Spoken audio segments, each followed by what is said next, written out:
Alrighty, we are back with the Marketing Qualified Rundown. I'm Darren Duffy, and I'm joined here with Chris Lee. Chris, happy Friday.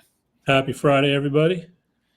We've got a couple topics to touch on today. The first is called choice closure, which is a principle we're going to talk about and how it can apply to the customer journey.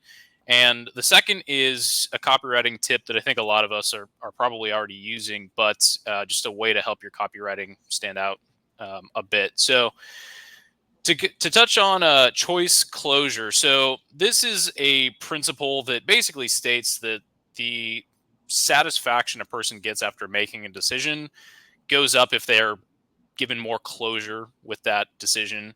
To give an example of what I mean by that, we'll look at this study that was done, which is basically there was two groups of people.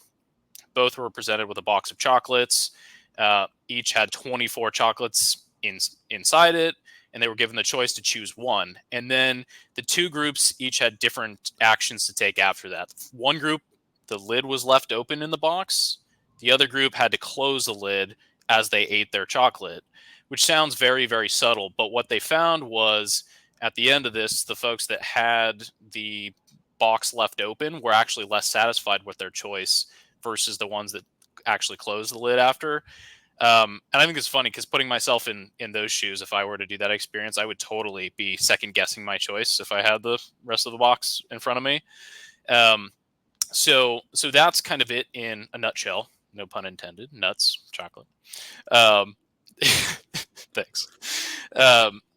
Just by giving that closure of not giving people the opportunity to rethink their decision, giving them some closure on their decision actually led to further satisfaction.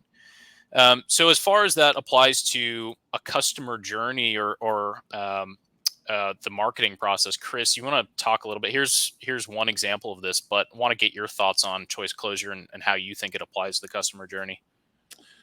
Yeah, and in our newsletter this week, we have another example that I think is worth reading, where they studied people who closed their menu after ordering and people that left their menu open after ordering, and kind of came up with a similar result. It's an interesting topic for sure, and I think you put it well, Darren, about talking about it's really about the whole customer journey, and how do you keep that customer journey interesting throughout the entire life cycle of them being a customer. That's really what we're ultimately trying to accomplish here. And a lot of times when you transition from marketing to selling to servicing your customer to billing your customer, there tends to be peaks and valleys in that customer journey. And I think it's important that people look at how do they keep it peaking? How do they constantly make sure it's peaking through that? And in this circumstance, it's, you make a decision and you've made the right decision and you're moving to the next step. And so it's that little kind of an action. I don't know if that's the right word. That little action that kind of keeps them going. And but in our world, or services-based business world, which I think most of our people listening to this are, that is a very long road. Very long road. So a good example of what we're doing is we're looking at ways to, validate their decision when we're done with the product offering, when we're done serving them the product, right? You and I just had a call on this yesterday. So we do a project for a customer. They're generally very satisfied as they go through the process because we are delivering drafts and ideas along the way. And then once we deliver them the final goods, that it kind of falls off a cliff right after that, right? And that's ultimately where we want them to repeat business or talk to us about something potential to work with them in the future.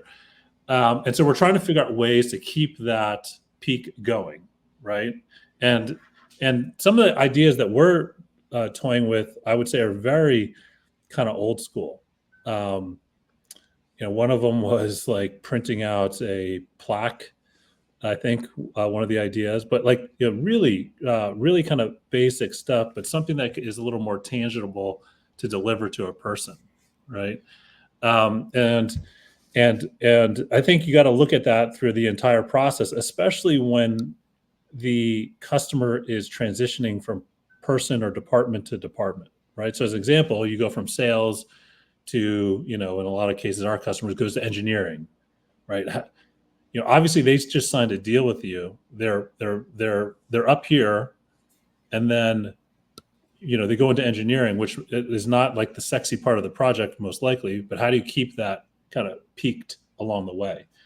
You see SaaS companies do this very well, or the larger SaaS companies, I should say, they do it very well. They constantly are sending you messages about your progress and what you've been doing, insights into kind of whatever service offering you have. As an example, with our cold outreach email tools, like they send us, we get summaries and dashboards and all of that, but it's automatic, right?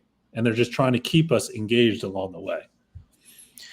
Yeah, I think you're right.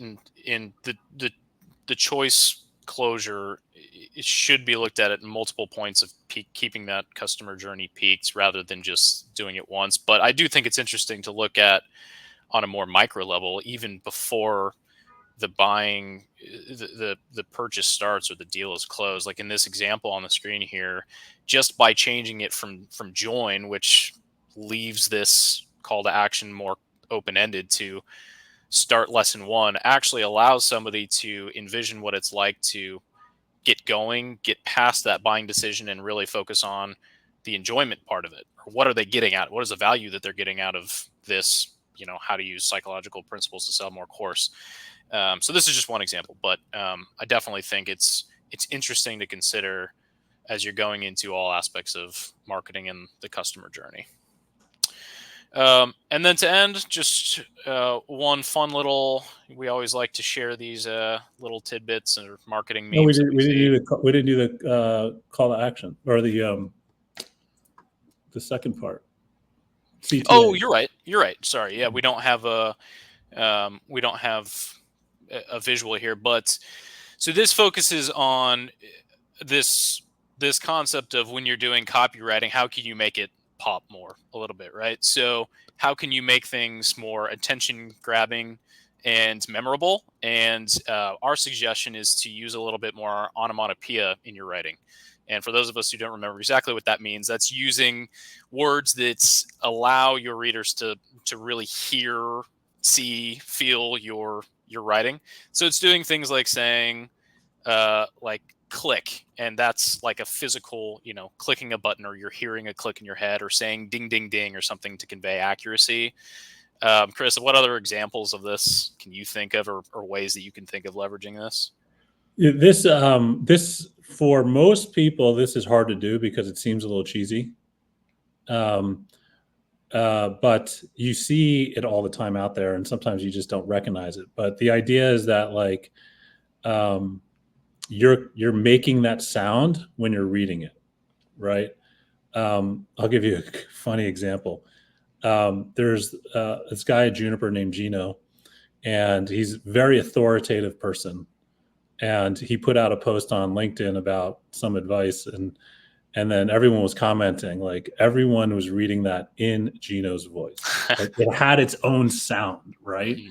And so that's what we talk about with like make your copy pop, is can you add things so people are reading it in the sound that you want them to read it in, right? So we have some suggestions on it. Some basic stuff like you would say shh to show exclusivity. Another one here was boom to signal success. Psst is like you're giving them a secret or a tip or something. Yeah, I like the psst one because that, like, I feel like reading that you would go back and say, oh, like I missed something, or like, oh, this is a little secret thing. Like it definitely conveys that. Yeah, and the idea is like whether it's an email or an ad or like a flyer of some sort, no one's really reading all of this stuff, and so you're trying to stick something in their brain that'll stick, and this is just another attempt at doing that. It makes it a little bit more personable or personal too, I think, because we're always talking about that and trying to be more relatable in our writing and in our marketing. And I know I have this problem when I write things. It comes off in my first attempt as very formal and very like I'm really trying to deliver the direct message. But I think just doing stuff like this can give it that kind of edge of personality as well that we're always striving for. All right. Sorry for jumping the gun there, but I'll just pop up this meme really quick to close it out. I know this is what my downloads folder looks like for sure, screenshotting stuff all the time. And anybody in marketing can relate, certainly. For sure. All right. Chris, any other thoughts to close it out? No, I'm taking a short day here. I'm taking the kids camping. So, oh, nice. Everyone have a great weekend. Cool. I'm going to the Padre game tonight. Go Padres. Playoff race is heating up. So looking forward to that. All righty. We'll see you next week. Thanks, everyone. Bye.